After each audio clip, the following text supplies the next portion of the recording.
Between men and women, who do you think need water? I think men need more water, and it's obvious because basically men use water to wash themselves. Men use water to water the garden before they leave for office or for wherever they want to go daily. Men use water, of course, in fact, to even steam up the engine of their car. Okay. So men need more water than the women. Okay, I beg to differ. I think women need more water than men.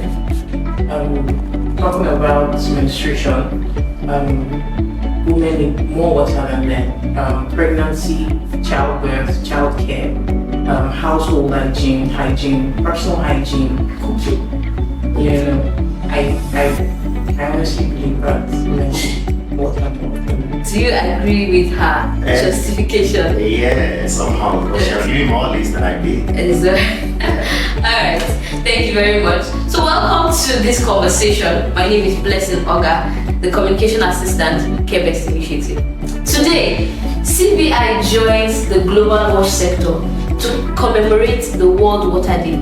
This year's theme, Water and Gender, with the campaign slogan, "When water flows, equality grows," highlights the critical need for women to access safe water and reduce or lessen the effect of the struggles they go through. And today I have two important personalities with you on this conversation. I have on my right and my left, they're going to be introducing themselves. So I'll start from my right hand side, please. Thank you very much. I am 𝒪ṛ𝒂𝒂𝒏, the HR coordinator at 𝒂𝒄𝒄𝒄 initiative. Nice to have you on the conversation. And on my left. Yeah, thank you for having me. My name is 𝒂𝒂𝒕𝒆𝒄𝒄𝒄, Wash Officer 𝒂𝒄𝒄 Initiative. Thank you. Thank you so much. So to continue this conversation, I'm going to be asking some critical questions to highlight the necessity of the World Water Day for 2026. And the next question I'm going to be asking is, who do you think is most affected when water is limited and why? And I'm going to challenge the question to the HRC. I would say women are the most affected. Take for instance, in many African communities, oftentimes the women and the girls are responsible for getting water to their households. This is amidst the many responsibilities or house chores that these women are already saddled with. I would say women are more affected. Take for instance, in many African communities, the responsibility of getting water to the household is saddled on the women and the girls. This is in spite of the many other demanding chores that they have to attend to.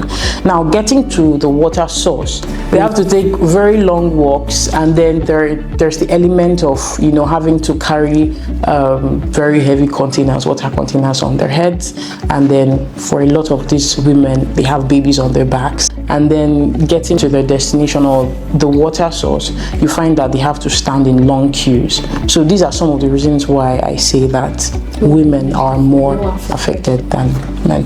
Thank you very much. Mr. Isaiah, do you have something to add to what she has said? Yes, I have something to add to that. Begin with the fact that amidst the many chores that the woman had to be saddled with and also to get water for the household, more to that is that the insecurity she faces in the course of getting water for the household. There have been cases, protection cases, concerns many times. So we heard that some girls were being raped on their way to get water for the household, and nobody talks about this in sometimes. And also because the girl child needs to get water for the household, she spends most of her prime hours of the day fending for the family, getting them water, neglecting her education. So sometimes the girl child go to school very late. The school still gets her punished. There's nobody to stand for her to defend her.